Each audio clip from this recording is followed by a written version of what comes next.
Taste the Daily.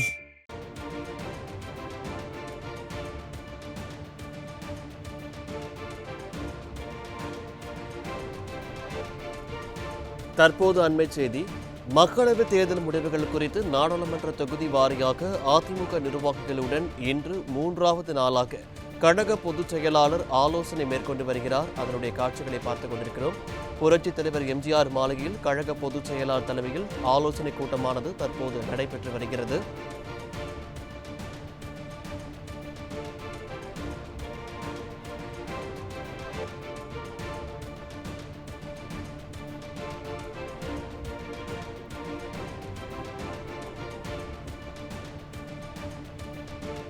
மக்களவைத் தேர்தல் முடிவுகள் குறித்து நாடாளுமன்ற தொகுதி வாரியாக அதிமுக நிர்வாகிகளுடன் இன்று 3வது நாளாக கழக பொதுச் செயலாளர் ஆலோசனை மேற்கொண்டு வருகிறார். இது தொடர்பான விவரங்களுடன் தலைமை செய்தியாளர் ஜெயக்குமார் வழங்க கேட்கலாம். ஜெயக்குமார், வணக்கம். விவரங்களை பதிவு பண்ணலாம். கண்டிப்பாக பாலாஜி, அனைத்திந்திய அண்ணா திராவிட முன்னேற்ற கழகத்தினுடைய பொதுச் செயலாளரும் சட்டமன்ற எதிர்க்கட்சி தலைவரும் முன்னாள் முதலமைச்சருமான புரட்சி எடப்பாடி கே பழனிசாமி அவர்கள் தலைமையில் சென்னை ராயப்பேட்டையில் இருக்கக்கூடிய அனைத்திந்திய அண்ணா திராவிட முன்னேற்ற கழகத்தினுடைய தலைமை அலுவலகமான புரட்சி தலைவர் எம்ஜிஆர் மாளிகையில் 3வது நாளாக நாடாளுமன்ற தேர்தல் முடிவுகள் குறித்து ஆலோசனை கூட்டம் நடைபெற்று வருகிறது.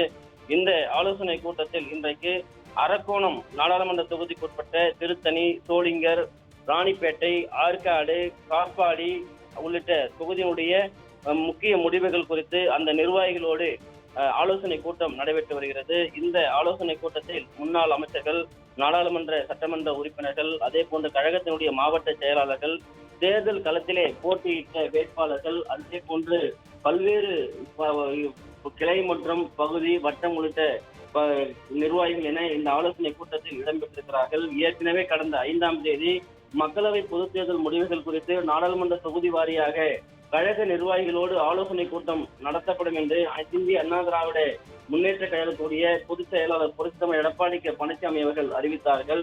அதனுடைய அடிப்படையில் 10ஆம் தேதி புதன்கிழமை பிற்பகல் 3 மணிக்கு காஞ்சிபுரம், ஸ்ரீபெரும்புதூர் ஆகிய நாடாளுமன்ற தொகுதியினுடைய நிர்வாகிகளோடு ஆலோசனை கூட்டம் நடைபெற்றது.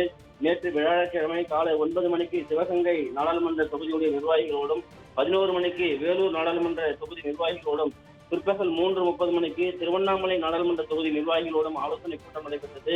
இன்று 12/7/2024 வெள்ளிக்கிழமை காலை 9 மணிக்கு மேலாக அரக்கோணம் நாடாளுமன்ற தொகுதியுடைய நிர்வாகிகளோடு ஆலோசனை கூட்டம் நடைபெறுகிறது. இதனைத் தொடர்ந்து 11 மணிக்கு தஞ்சாவூர் நாடாளுமன்ற தொகுதி நிர்வாகிகளோடும், பிற்பகல் 3:30 மணிக்கு திருச்சி நாடாளுமன்ற நிர்வாகிகளோடும் ஆலோசனை கூட்டம் நடைபெறுகிறது. நாளை 4வது நாள் காலை 9 மணிக்கு சிதம்பரம், 11 மணிக்கு மதுரை, பிற்பகல் 3:30 மணிக்கு பெரம்பலூர் ஆகிய நாடாளுமன்ற தொகுதியுடைய நிர்வாகிகளோடு ஆலோசனை கூட்டம் நடைபெறவிருப்பது குறிப்பிடத்தக்கது. பாலாஜி,